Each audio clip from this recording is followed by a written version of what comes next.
Hey, Mark, welcome to the show. I appreciate you being here. Hey, thanks a lot for having me today, Lacey.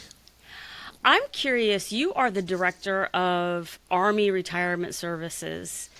To me, that sounds like a very, very big job. There's a lot of retirees, a lot of people preparing to retire. So I was curious, what is your job all about? What are your duties? What does the day to day of that look like?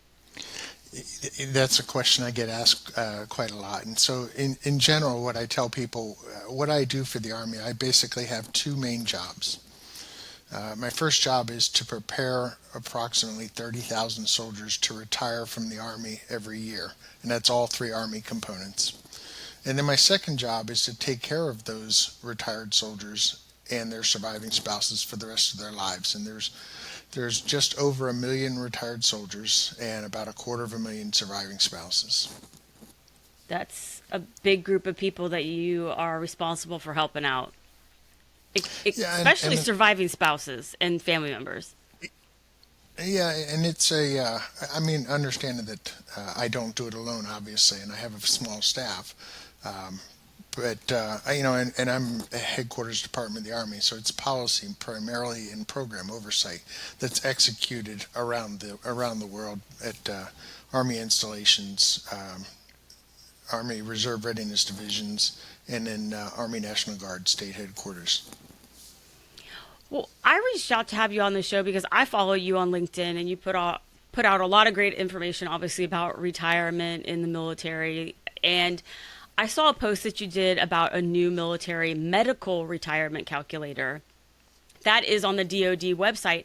How did that idea come about? Well, that's been a long on my to-do list, something I've wanted to do. So one of the things that I do is I also run a series of websites. The Army's official military benefits website called My Army Benefits. I also run the Air Force's version, My Air Force Benefits. And on those benefits websites, we have calculators, retirement calculators, and a couple other types of calculators. But what we don't have is a calculator for military retirements that for members who have a medical retirement. And I've always wanted to do that, but we have never had those. And so an opportunity presented itself a little over a year ago. And so we, managed to coordinate the finances and finally built that.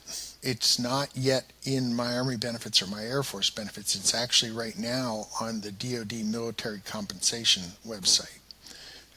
And the reason I wanted to get that done is, at least in the Army's case, since about 2011, roughly half of the active duty retirements every year are medical retirements. And so there's a great need, particularly in the Army, for that. And you got to understand, that with coming through, Iraq and Afghanistan, a lot of our active duty retirements are medical retirements. So we had to come up with that. We had to create that, and so now we've got it, and it's available on the DoD military compensation pay website. And I can give you the website for that. Oh yeah, we'll be sure to put it in the show notes for everybody. I'll link it up for anybody listening. Okay. Um, this calculator, how does it help people? Because I see medical retirements a lot of times you don't have a large run up. You versus another retiree that's like, okay, I'm 2 years out from retirement. It might be you go to the doctor and start to find out that you might be medically retired. And so it's like, oh crap, we weren't planning for this. So how can this help people prepare? Yeah, the timeline for a medical retirement can be short. From the time, I mean, so they go through, at least in the Army's case, they go through the medical evaluation board and then through the physical evaluation board, and those can be protracted, but they can also be fairly short. And so the time when a service member finally realizes that, wait, I actually may be getting kicked out or being medically retired or medically separated, uh, could be short. It could be 6 months, and that's not much time to start all of a sudden start figuring out new plans and what the finances are going to look like. And so what this allows them to do is work with their, in the Army's case, the person called the PEBLO, the Physical Evaluation Board Liaison Officer, to figure out what the possible disabilities may be so they can estimate what their disability rating could be. They can use that in the calculator along with their current rank and their time in service to estimate what their retired pay may be. So it's a fairly simple calculator, and they can do that in conjunction with their PEBLO. But I think it gives you a ballpark at least to work off of because I my husband's been through retirement and I know what it's like getting out of the military, separating, and there is a lot going on and you're taking in a lot of information, trying to sort out a lot of things, make a lot of decisions. So I think this would help people ballpark it and get an idea of something they weren't even tracking. It does, and it also starts to answer some of the second and third order consequences, such as there you may be familiar with a couple of the other related benefits like concurrent retired and disability pay or combat related special compensation, and those have other requirements to meet in terms of length of service, in terms of what the disability came as a result of and what the disability rating is. And so those, you can start having those discussions once you start realizing what it is that you're going to be retired for or discharged for. So, there is so much stuff that has to happen. There's so much discussion. This allows that discussion to get started. Can you explain for people that don't know what are those two things, the concurrent pay and the other one that you mentioned? Sure. Shortly after 9/11, well, go back a little bit in history. Back in 1890, Congress passed a law that said that anybody who received military retired pay had to agree to waive $1 of retired pay for every dollar of VA disability compensation that they received. So a dollar for dollar offset, also called the VA waiver. After 9/11, a couple laws were passed to reduce that somewhat. So the first one was combat-related special compensation, and there are 4 broad categories. And this gets very technical, but there's 4 broad categories if you have a service-connected disability that is something that is a disability that was incurred in combat or in training for combat or by trying to remember the 4 of them off the top of my head, instrumentalities of war or fourth one is escaping. So number 4 is the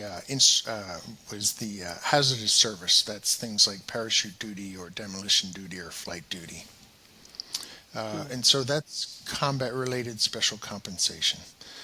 The other law that passed, so those basically combat-related special compensation, you have to have at least a 10% VA disability rating. It's not taxable, it's not divisible in divorce, but you have to be receiving retired pay. So the other law is concurrent retirement and disability pay. That one has basically 2 hurdles. You also have to be receiving retired pay. But the 2 big hurdles in that is you have to have at least a 50% disability rating from the VA, and you have to have at least 20 years of creditable service or be retired under the TERA, the Temporary Early Retirement Authority.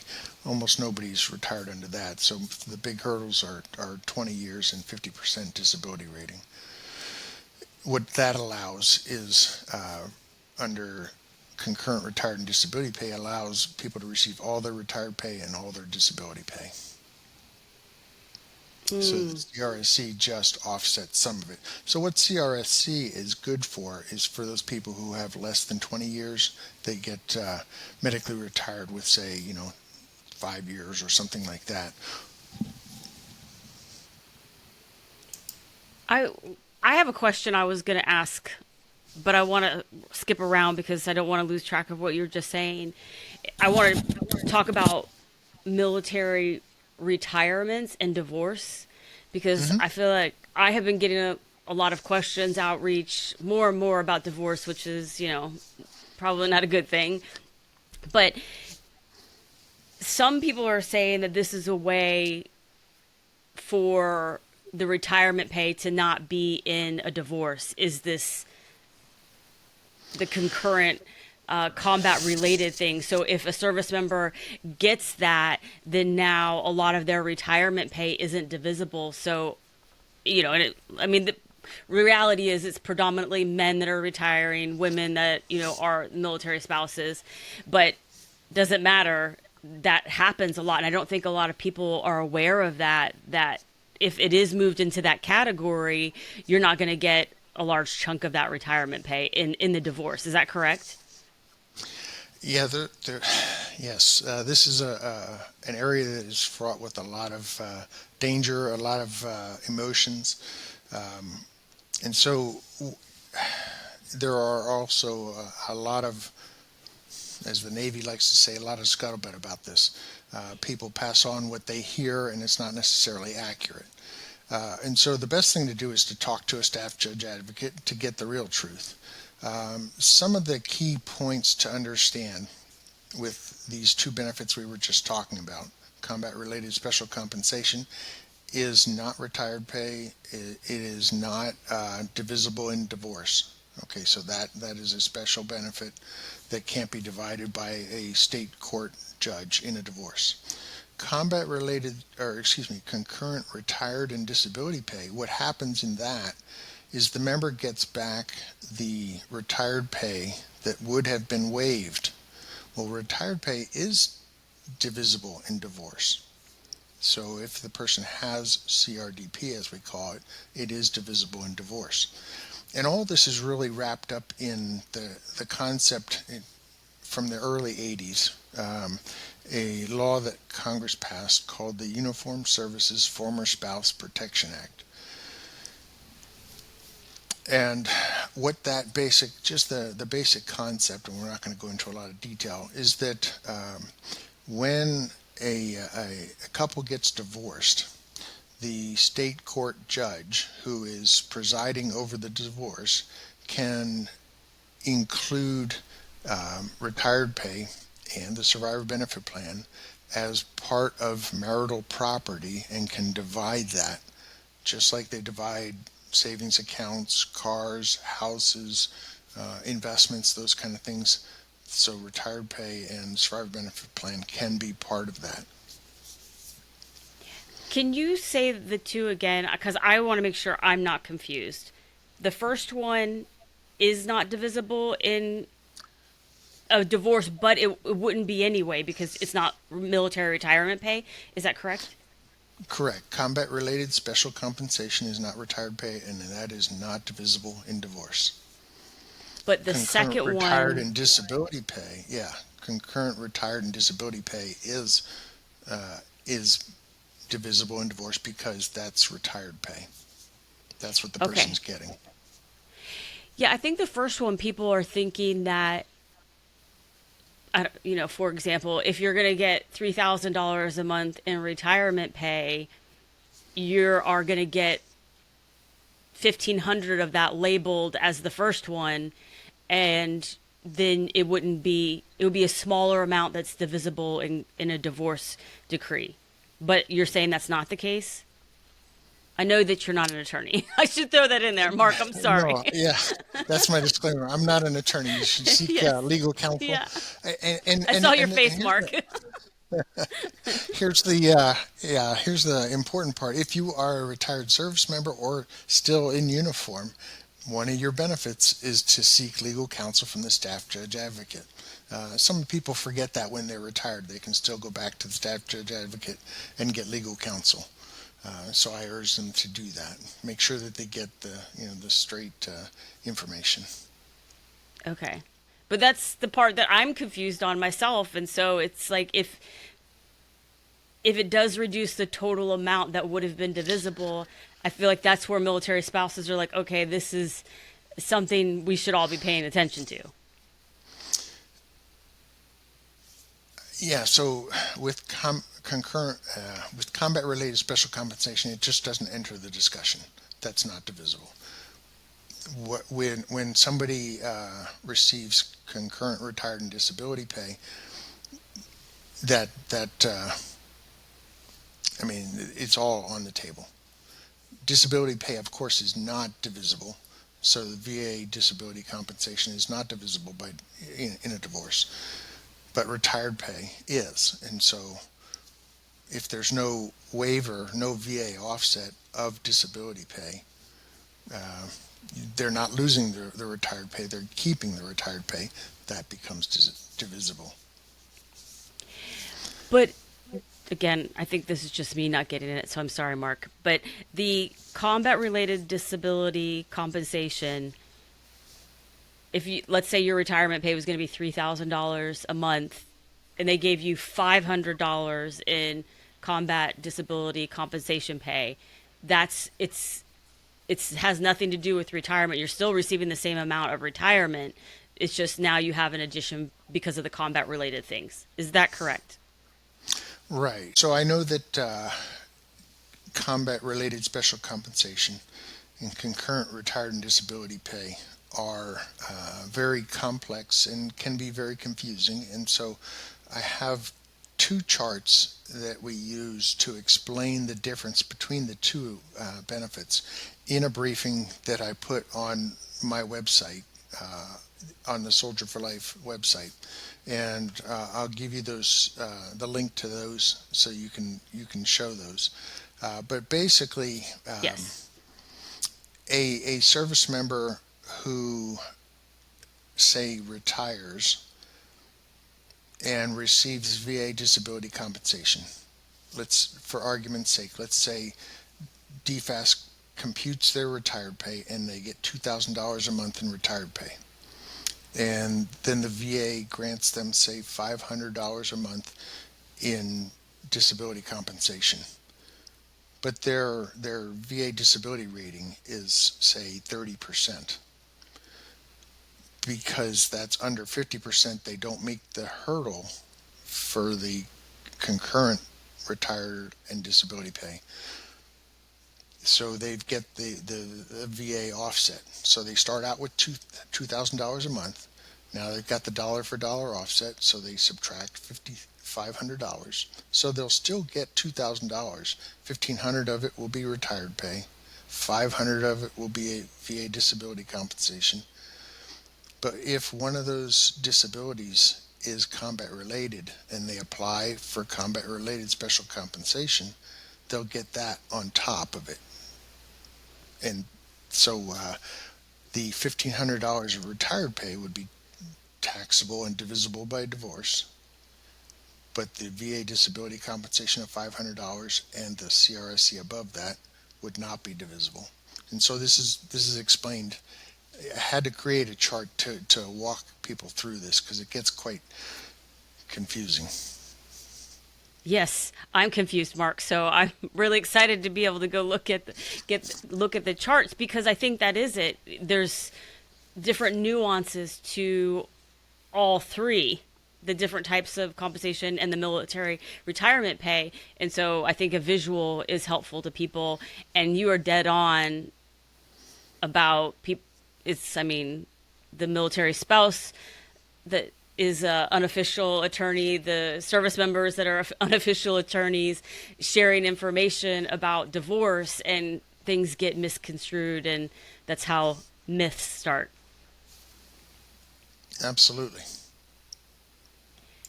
Well, I know that was a little offset. We'll come back to divorce and military retirement because I have some other questions about that. But I wanted to ask, going back to the topic of using retirement calculators and starting to prepare for retirement, What are the top concerns that you see service members that are getting ready to retire versus concerns of people that have retired? You know, hindsight's 2020, and things that if they had a do-over, they would try to redo. What are the differences there? Let me circle back to the do-over in a minute.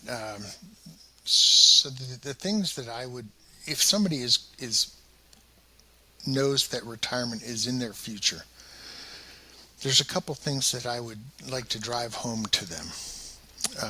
Our big one is the mindset that retirement is a process, not an event. If they think of retirement as their retirement ceremony, and that's all they think of, they're sort of setting themselves up for failure, and their family as well. Excuse me. We want them to start early. We recommend that they start planning for retirement 36 months out before their retirement date. They can't even request to retire, and they should be putting together a plan already. And in the Army, we have a retirement planning seminar, which we recommend they take at least 24 months out. 36 months is good. There's a retirement planning guide and a retirement planning toolkit on my website. Same place. I'm going to give you the link to that you're going to embed. They can download the retirement planning guide and access the toolkit on our website, and it walks them through a 6 month by 6 month process. What they should be looking at, thinking about from 36 months out all the way through 6 months after their retirement. What often happens is people will come to me, 6 to 12 months out and say, "Hey, I'm retiring. What do I need to do?" And they are behind the power curve. There's so much to do, and they've got their regular job to do on top of that. It just becomes too much to do. They get inundated, and they can't make good decisions for themselves and their families. So number one, it's a process, not an event. Start early. That's the biggest thing that they should be doing. Way early, way earlier than they would think is normal. Number two, I would urge them, don't do it alone. At least in the Army, there are folks there to help. On every Army installation, there's a retirement services officer. It's their job to prepare soldiers to retire and take care of them afterwards. They're the local person who implements the program. The installations have personal financial counselors and personal financial managers to help work through the financial aspects of it. I urge people to crowdsource. So you said you saw me on LinkedIn.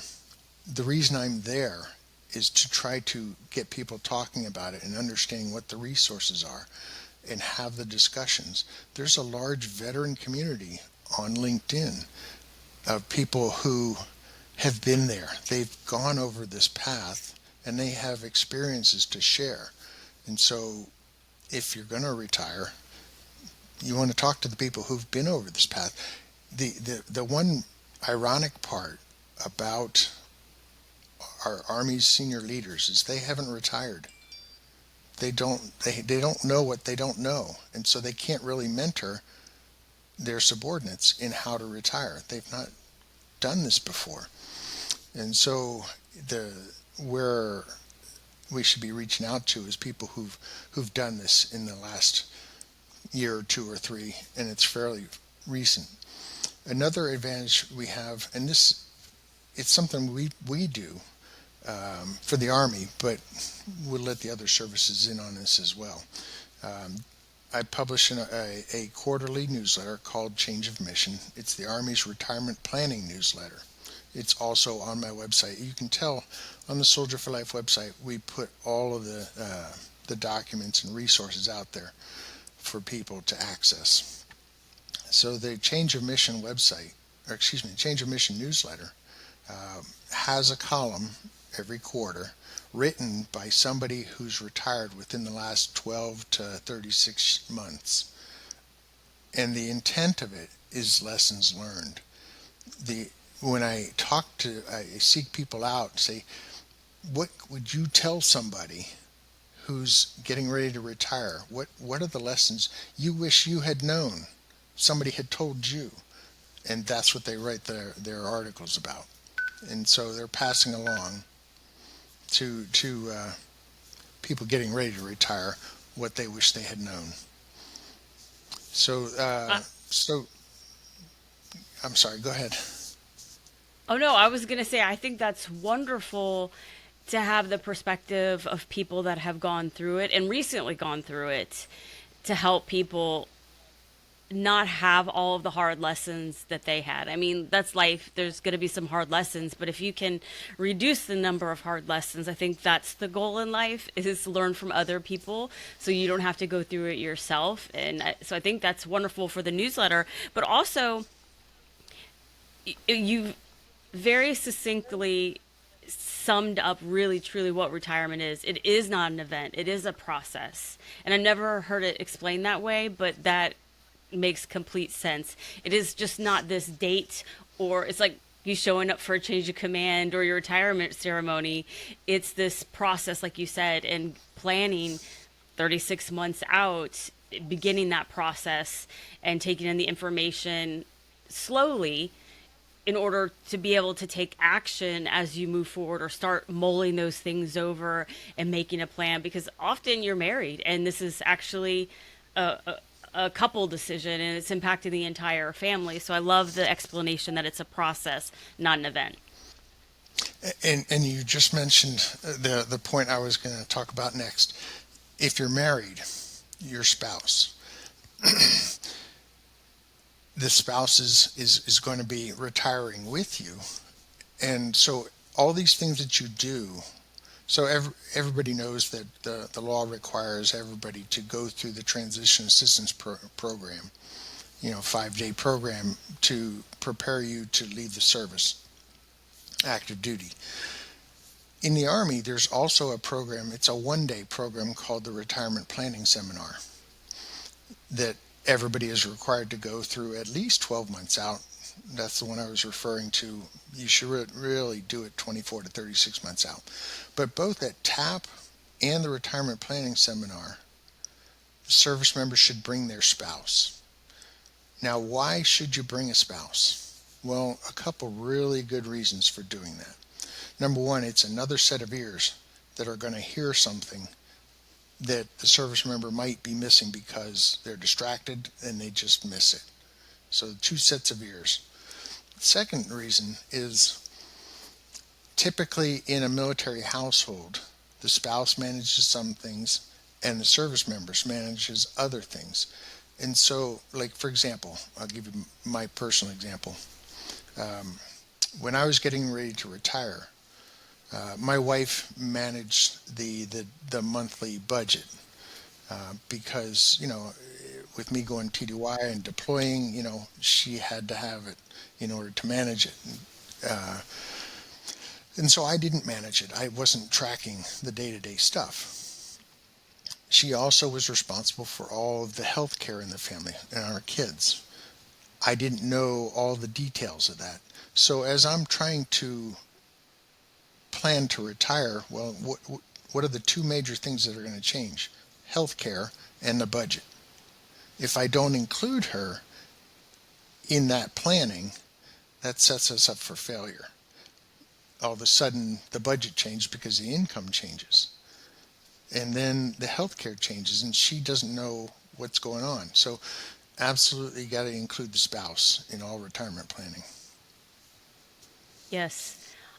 I think a second set of ears too, because people have different perspectives, things that they hear and then it takes them down a different path and they're thinking of something else and coming together and having a conversation about what were your takeaways from that meeting are really important because each of them are going to have different takeaways or things that they feel are important to them as a couple and having a discussion afterwards because I mean my husband and I often I'm like were we in the same meeting, were we in the same conversation? Absolutely. So Did I? Where were you? I didn't hear that. Yeah, absolutely. yes, yes. So I think that even I go to conferences and talk with friends. I'll go to a session and be very excited and want to talk to people about it. And they were in the same session and they had things that were totally different that they were excited about that I wasn't, but all important information.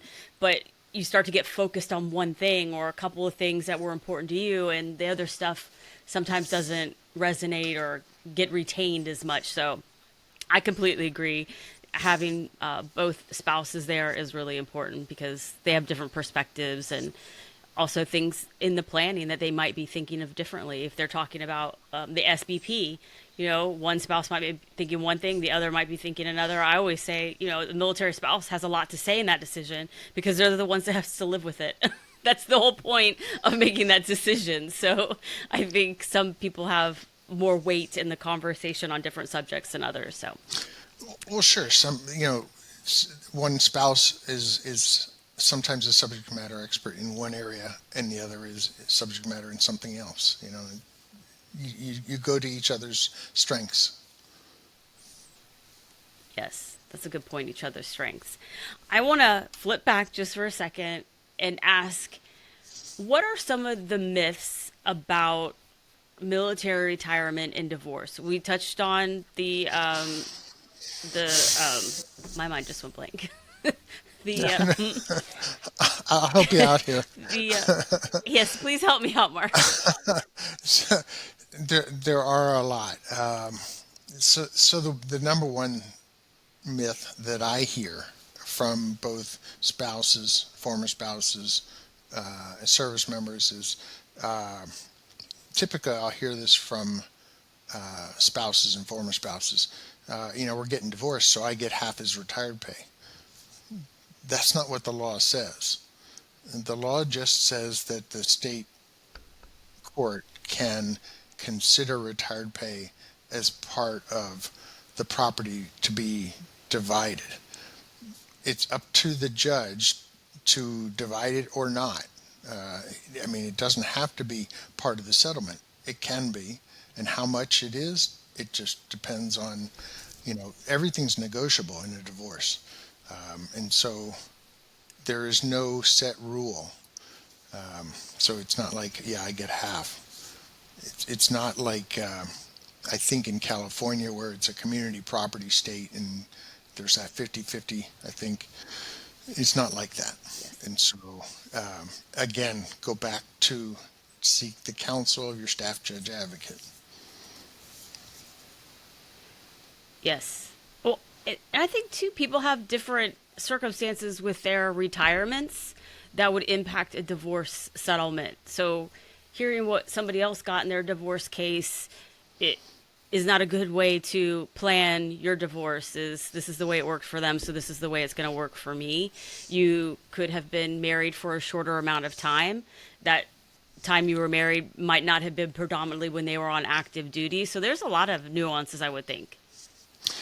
There are, and there's a couple things that I talked about in the two different posts on LinkedIn. One is a term that you'll hear sometimes referred to as a 20-20-20. If a service member and a spouse are married for at least 20 years, and that service and the marriage overlaps for 20 years, that allows the spouse to receive an ID card and full benefits indefinitely. And so that includes like TRICARE. That's the big one. Yeah, I was gonna say that's what everybody's gunning for. But if the overlap is say only for 15 years, then the TRICARE is only for 1 year. If the overlap is only say for 10 years, then there's less, and so they don't even get that. So it just depends, and so seek in the ID card case, talk to the DEERS folks, and and talk to the staff judge advocate. Seek the authorities who manage this. Don't talk to the barracks lawyer. That's not the person you want to talk to. Are there any other myths that come along with military retirement and divorce? There are. trying to think of some that right now they're escaping me. Um,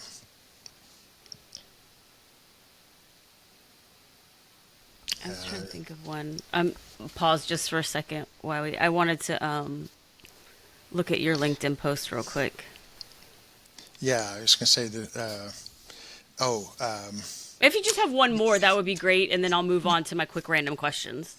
yeah, there is. It's about who paying.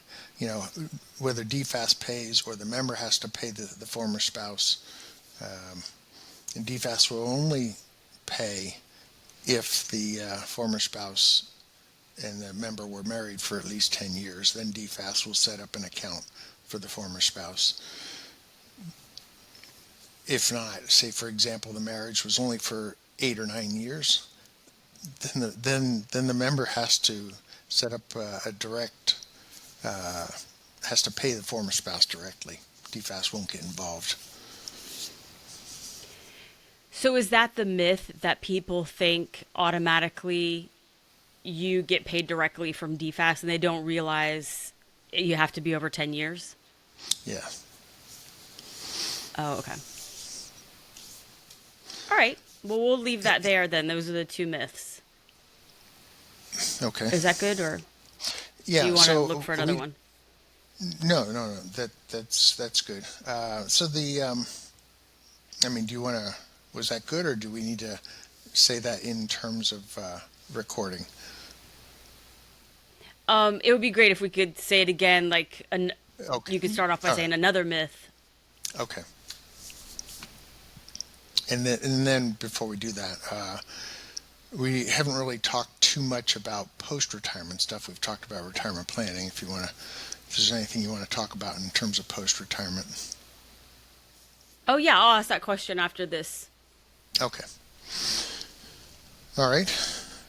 Um, so probably the second myth that I talked about in my LinkedIn post was who actually pays the former spouse. There's a myth that DFAS will always pay the former spouse, but that's not true. DFAS will pay the former spouse, will set up an account to pay the former spouse if the member and the former spouse were married for at least 10 years. If the marriage was less than 10 years, then DFAS will not set up that account, and the member will have to directly pay the former spouse, either by a monthly check. I believe they could set up an allotment probably off of retired pay to pay the former spouse, but DFAS will not create an account unless the member and the former spouse were married for at least 10 years. I could see where that myth starts is that a spouse that was married 20 years gets automatic payments from DFAS talking to another spouse. Well, he has to pay me, through DFAS, or that's the rule. But the fact this other spouse might be, only married 9 years. So I see how that could be. I'm sure there are so many more, but I'll also put a link to the LinkedIn post you have, Mark, on military divorce and retirement. I think that will be helpful for people. So everybody be sure to check the show notes for that. I wanted to ask you, what is planning people can do for retirement after? I mean, in retirement, how can they be strategic about what they're doing? So one of the things that once you're retired, you really have to be careful in your first year. And I actually posted about this too, right after the new year. Your first year in retirement is typically there's a shocker when you have to file for your taxes. What happens is you're used to receiving so much of your pay in the military in non-taxable benefits, your BAS and your BAH, and maybe some other ones, especially if you were deployed. But when you retire and start working in a civilian capacity, everything is taxable. You don't have all those non-taxable benefits. And oh, by the way, you've got retired pay now, which is all taxable, plus your civilian income. So you probably are in a higher income tax bracket. then all of a sudden you haven't been withholding enough, and then when you go to file that first time, all of a sudden you have a big debt. And so it's a shocker. So you got to be careful when you retire. One of the ways to help you prevent that, the IRS has a withholding calculator. If you go to the IRS website and search for the withholding calculator, withholding estimator, it'll help you estimate your income and then how much you should be withholding. The problem that DFAS can't do that for you is because all DFAS knows is how much your retired pay is. They don't know what your outside second income is, and so they don't know how much to help you withhold. And so you've got to figure that out for yourself. And same thing for the state. DFAS you have to tell DFAS, number one, what state you want to withhold taxes for and how much you want to withhold, because they don't know what state and how much you want to have withheld. So it's all up to you. It's manual. It's just the way it is. You have to do that. So a couple tax surprises in your first year in retirement. Well, I'll definitely be sure to link to that in the show notes for everybody too. I think that's so true. I hear that all the time. And there's also little things too that, like you said, deploying, in those deployments, getting separation pay. So there's all these little bumps that you no longer get, like jump pay, dive pay, flight pay, whatever it is that you might not be receiving in addition to like the tax stuff. And so it does feel like a financial hurt in that first year. I mean, retirement or separation, that there is a financial adjustment time that you got to be prepared for. That's why I always say to save up extra, because all these little things that you didn't know to prepare for, it's like, oh crap, it hits a little harder. That's, when we talk about retirement as a process, one of the things we say, the reason you want to start 36 months out, one of the things we say to start at 36 months is that retirement savings account that helps you across the gap when these unexpected things happen. Your job doesn't come in as soon as you expect, or these unexpected things happen you didn't plan for. You don't want to put those things on a credit card. You need to start, and so if you start, say, 36 months out, you can build that. Yes, I think so too, because there's also, you might get into a job that you don't like, that's not good for your mental health. And if you are in a bad financial way, I just think there's so many veterans and retirees that struggle with that, is that they're not ready for that yet, whatever the job is emotionally. I think it's like a clock. It has to, be unwound a little bit. It's tight, and so it's got to unwind. And that first year is really all about decompressing and unwinding. And if you're in a bad financial situation, it makes it so sometimes you have to stay in bad situations because you don't have the money to, separate from that situation for a little bit. So I love that you're saying 36 months out. All right, I want to ask you a couple of quick random questions. I ask everybody. First off, what is one resource or tool that you use that makes your life easier? So I use Microsoft Edge when I navigate the internet, and so people ask me lots and lots and lots of questions, and I generally know most of the answers off the top of my head, but sometimes I want to be, absolutely sure, and so I have so many favorites saved in files in different, folders, that I can go right to the source when I need to find that. So the favorites in Microsoft Edge is what helps me, saves me. Yep. That's a shortcut right there. All shortcuts. I think that can definitely make life easier. What is your favorite book right now, or your favorite book of all time? Ooh. Don't have one right now. I'd say, boy, all time. I probably have two all time. Um,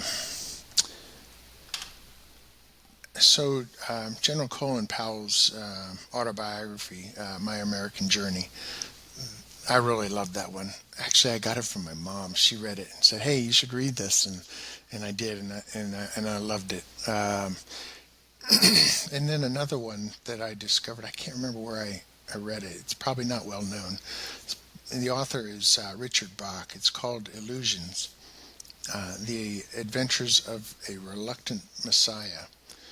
And what I liked about that is it helped me. I read it probably, gosh, 35, 40 years ago. It helped me think through deeper thinking. Um, it's not a surface level book. It gets you into deeper philosophical thinking, and so that's why I like that one. It's actually a very small book, very thin, but you'll spend a long time thinking. It's good you it's good that you put out that disclaimer that it was thin, because you said that it was like a lot of deep stuff, so people were probably scared away. But now that it's a shorter book, it might be more doable. I'll be sure to link to both of those books in the show notes. I love the Colin Powell autobiography too. I read that. I think that's a great book. I know this is crazy, but when I read it, I was like, he made a lot of mistakes early on as a young officer.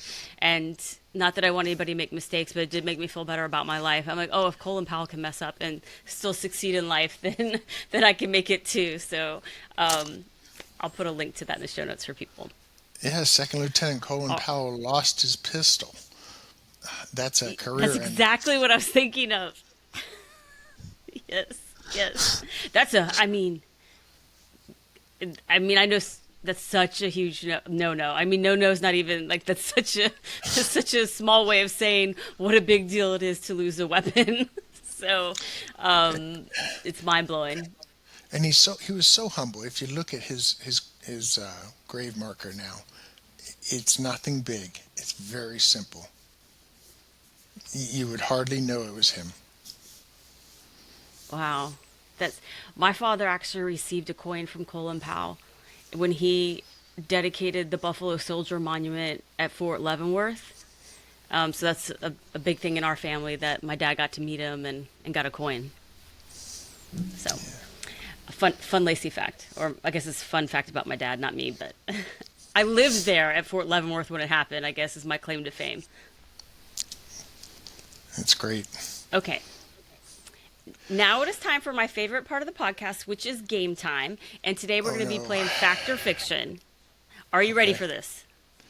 No, but let's do it anyway. I'm basing my fact and fiction questions off of a report on the economic well-being of U.S. households from, I think it was May 2022 to May 2023. It's from the Federal Reserve. So I'm going to give you 5 statements, and you have to tell me whether they're a fact or a fiction.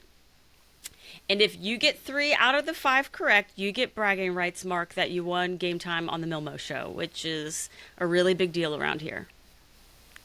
Okay. American families in the All right. last year. All right. Yep. All right. Number 1. 27% of adults in 2022 considered themselves to be retired, even though some were still working in some capacity. Is that fact or fiction?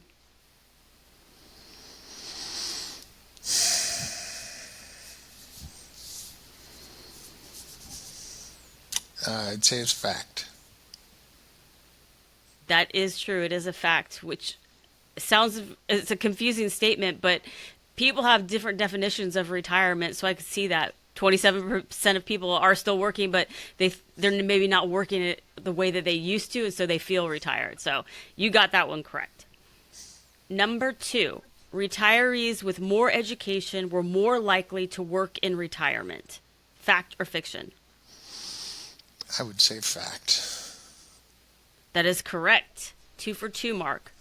Number 3, 15% of retirees said that a health problem was a factor in their decision of when to retire. Is that fact or fiction? Oh, absolutely fact.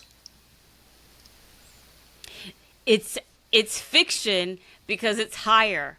I was really Oh, surprised. okay. Yeah. Yeah. It's 30% of people had a health problem that made them retire sooner. So Yeah, that one yeah, was a little tricky. I was focused on it. Yeah, absolutely. Health is a Yeah. big factor, but I wasn't listening to the 15%. Okay, all right. Yeah. Yeah. It was a little bit higher. Okay, number 4. 20% of retirees had one or more sources of private income. Is that fact or fiction? This one might be tricky. 20% or more have private sources. No, 20% of retirees had one or more sources of private income. Not like Social Security.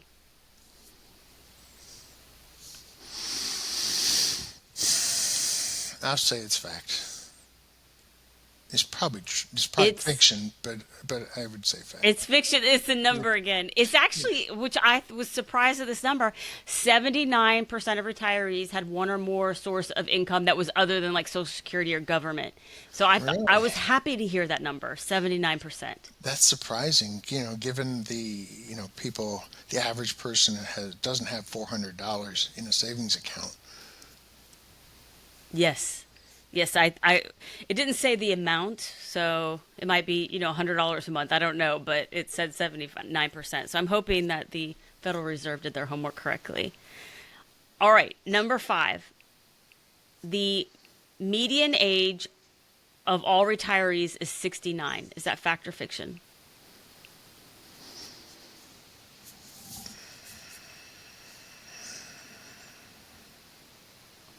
Fiction. It's fact. Yeah, That was for the win, Mark. I'm sorry. I'm I sorry, love Mark.